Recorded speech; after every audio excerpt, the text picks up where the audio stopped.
نحمده ونصلي ونسلم على رسوله الكريم أما بعد فأعوذ بالله من الشيطان الرجيم بسم الله الرحمن الرحيم اهدنا الصراط المستقيم صدق الله العلي العظيم هو الحبيب الذي ترجى شفاعته لكل هول من الأهوال مقتحم مولاي صل وسلم دائما ابدا على حبیبک خیر الخلق کلہم۔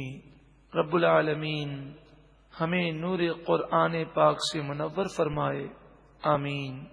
یا بنی اسرائیل، یہ آیت کریمہ پہلے آ چکی ہے، پھر دوبارہ دہرایا گیا تاکید کے لیے، لوگوں کو بیدار کرنے کے لیے۔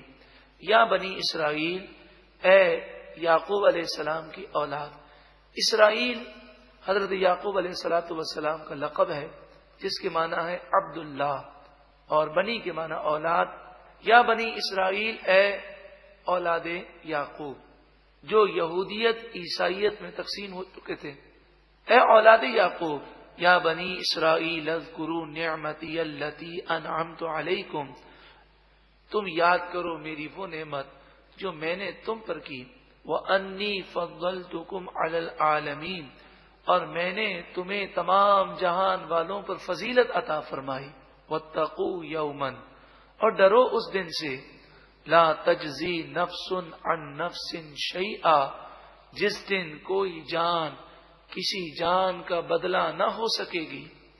وَلَا يُقْبَلُ مِنْهَا عَدْلٌ، اور کسی جان سے کوئی فدیہ نہ قبول کیا جائے گا، مال لے کر کسی جان کو نہ چھوڑا جائے گا۔ وَلَا تَنْفَعُهَا شَفَاعَةٌ، اور کسی کافر کو کوئی سفارش فائدہ نہ دے گی۔ وَلَا هُمْ يُنصَرُونَ، اور نہ وہ مدد کیے جائیں گے۔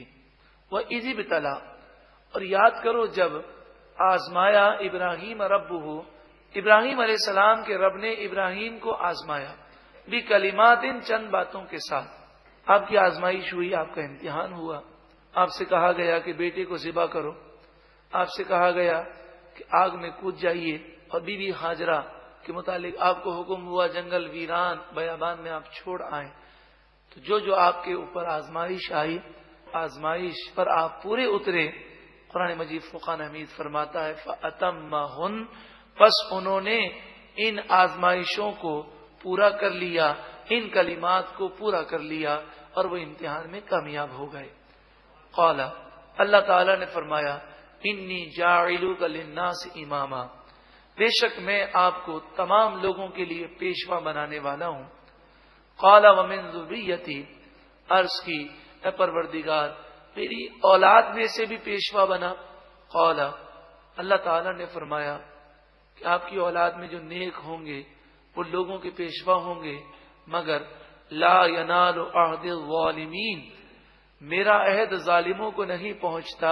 جو گناہگار ہوں گے ان کی کوئی حیثیت میری بارگاہ میں نہیں۔ وعید، اور یاد کیجئے جب جعلنا البیت مثابۃ للناس، ہم نے بیت اللہ کو لوگوں کے لیے مثابہ بنایا، بار بار پلٹ کر آنے کی جگہ بنایا۔ یہ قرآن مجید فرقان حمید کا معجزہ ہے۔ آج بھی اس معجزے کا ظہور آپ کے سامنے ہے کہ خانہ کعبہ کو آپ تصویر میں دیکھیں، خانہ کعبہ کو آپ مووی میں دیکھ لیں، مگر وہ لطف جو ڈائریکٹ مسجد الحرام میں پہنچ کر اس عمارت کو دیکھنے کا ہے، وہ لطف یہاں پر بیٹھے بیٹھے حاصل ہو ہی نہیں سکتا۔ اور ایسا ذوق ہے کہ ایک دفعہ جو دیدار کر لے وہ یہی تمنا کرتا ہے اے پروردگار بار بار حاضری کا شرف عطا فرما۔ مثابۃ للناس، بار بار لوگوں کے پلٹنے کی جگہ بنایا۔ وہ امنا، اور لوگوں کے لیے امن کی جگہ بنایا۔ زمانہ جاہلیت میں بھی چاروں طرف فساد تھا، جنگ و جدل تھا، مگر مکہ مکرمہ میں کسی قسم کی کوئی لڑائی نہ ہوتی۔ وَاتَّخِذُوا مِن مَّقَامِ إِبْرَاهِيمَ مُصَلًّى، اور ابراہیم کے کھڑے ہونے کی جگہ کو نماز کی جگہ بناؤ، مصلی بناؤ۔ طواف کرنے کے بعد 2 رکعت نفل تو واجب ہے، لیکن مقام ابراہیم کے قریب جا کر ادا کرنا یہ افضل ہے۔ مقام ابراہیم ایک پتھر ہے جس پر حضرت ابراہیم علیہ السلام کے قدمین شریفین کے نشانات موجود ہیں۔ نماز اللہ کے لیے پڑھ رہے ہیں، سجدہ اللہ کے لیے کر رہے ہیں، لیکن اس پتھر مبارک کے پاس جا کر اس لیے پڑھی جاتی ہے کہ ہماری نماز بھی ان قدمین شریفین کی برکتوں سے مقبول ہو جائے اور ہمارا طواف بھی قبول ہو اور ہمارا حج بھی مقبول ہو جائے۔ ارشاد فرمایا وَأَعْهِدْنَا إِلَىٰ إِبْرَاهِيمَ وَإِسْمَاعِيلَ، اور ہم نے ابراہیم اور اسماعیل سے عہد لیا علیہم السلام ان طَهِّرَا بَيْتِیَ، کہ وہ میرے گھر کو ستھرا رکھیں، للطائفین، طواف کرنے والوں کے لیے، والعاکفین، اور اعتکاف کرنے والوں کے لیے، والرکع السجود، اور رکوع کرنے والوں، سجدہ کرنے والوں کے لیے۔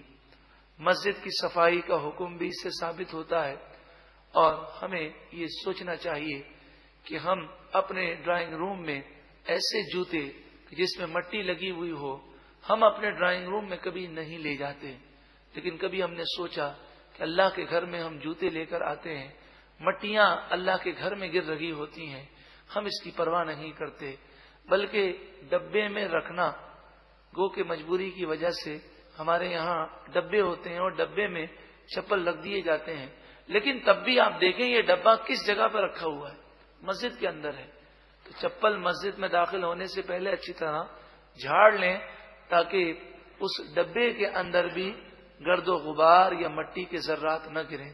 اللہ تعالی ہم سب کو مسجد کا ادب عطا فرمائے۔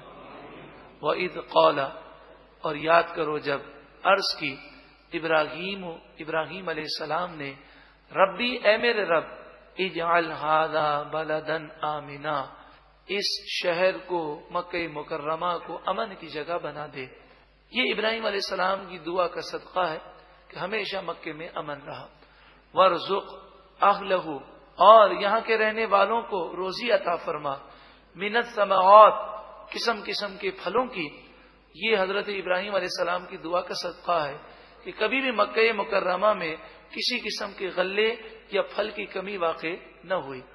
من آمن منہم باللہ والیوم الآخر، اسے روزی عطا فرما جو ان میں سے اللہ پر ایمان لائے اور آخرت پر ایمان لائے۔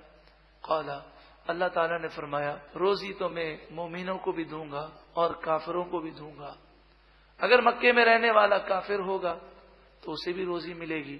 اب مکہ مکرمہ میں کافر کا داخلہ ممنوع ہے، لیکن جب اسلام کی دعوت نبی کریم صلی اللہ علیہ وآلہ وسلم نے دی تو اس وقت تو مکہ مکرمہ میں کافر ہی کافر تھے، چند ایسے لوگ تھے کہ جو سابقہ سچے دین پر تھے اور پھر اسلام کی دعوت عام کی گئی۔ تو روزی کا جہاں تک سوال ہے، دنیا میں روزی کافر کو بھی ملتی ہے۔ ومن کفر فأمتعہ، اور جو کفر کرے گا میں اسے فائدہ اٹھانے دوں گا، قلیلاً، دنیا میں تھوڑا سا فائدہ اٹھانے دوں گا، ثم پھر اضطرہ، میں اسے مجبور کر دوں گا، الی عذاب النار، جہنم کی عذاب کی طرف وہ پھینک دیا جائے گا، وبئس المصیر، اور وہ جہنم بہت ہی برا ٹھکانہ ہے۔ وَإِذْ، اور یاد کیجئے جب، یرفع ابراہیم علیہ السلام بلند کر رہے تھے، القواعد من البیت و اسماعیل، بیت اللہ شریف کی بنیادیں بلند کر رہے تھے، خانہ کعبہ کی تعمیر کر رہے تھے، وہ اسماعیل، اور اسماعیل علیہ السلام بھی ان کے ساتھ تھے۔ کتنا پیارا اور مقبول عمل ہے، اور نبی کا عمل تو مقبول ہی مقبول ہے، لیکن ہمارے لیے تعلیم کتنی پیاری ہے۔ اس تعمیر کو کرتے ہوئے ایک ہی دعا ہر وقت ہے، زبان سے ایک ہی الفاظ نکل رہے ہیں، ربنا تقبل منا، اے پروردگار ہم سے یہ نیکی قبول فرما۔ اللہ تعالی ہماری بھی عبادتیں قبول فرمائے۔ اور ابراہیم علیہ السلام کی دعا ہمیں یہ درس دیتی ہے کہ جب بھی نیکی کر لیں تو یہی دعا کریں کہ اللہ تو اسے قبول فرما لے۔ انک انت السمیع العلیم، بے شک تو ہی سننے والا، علم والا ہے۔ ربنا، اے ہمارے رب، وجعلنا مسلمین لک، تو ہمیں ہمیشہ رکھ تیری ہی بارگاہ میں گردن جھکانے والا، ومن ذریتنا، اور ہماری اولاد میں سے بھی امتم مسلمۃ لک، ایک ایسا گروہ رکھ جو تیری بارگاہ میں جھکنے والا ہو، وَأَرِنَا، اور ہمیں تو سکھا مناسکنا، حج کے مناسک۔ جبریل امین آئے احرام باندھ کر، حضرت ابراہیم علیہ السلام نے احرام باندھا اور پھر دونوں نے مل کر حج کیا، وہی ادا کو آج ادا کیا جاتا ہے۔ وَتُبْ عَلَيْنَا، اور تو ہماری توبہ قبول فرما، إِنَّكَ أَنْتَ التَّوَّابُ الرَّحِيمُ، بے شک تو ہی بہت توبہ قبول کرنے والا مہربان ہے۔ ربنا، اے ہمارے رب، وَبَعَثْ فِيهِمْ، تو بھیج ان مکے والوں میں رسولا منہم، انہی میں سے ایک رسول مکرم، یتلو علیہم، جو پڑھیں ان پر آیاتی کا تیری آیتیں، وَيُعَلِّمُهُمُ الْكِتَابَ وَالْحِکْمَةَ، اور انہیں کتاب اور حکمت سکھائیں، وَيُزَكِّيهِمْ، اور انہیں ستھرا کر دیں۔ نبی کریم صلی اللہ علیہ وآلہ وسلم کی آمد مکہ مکرمہ میں ہوئی۔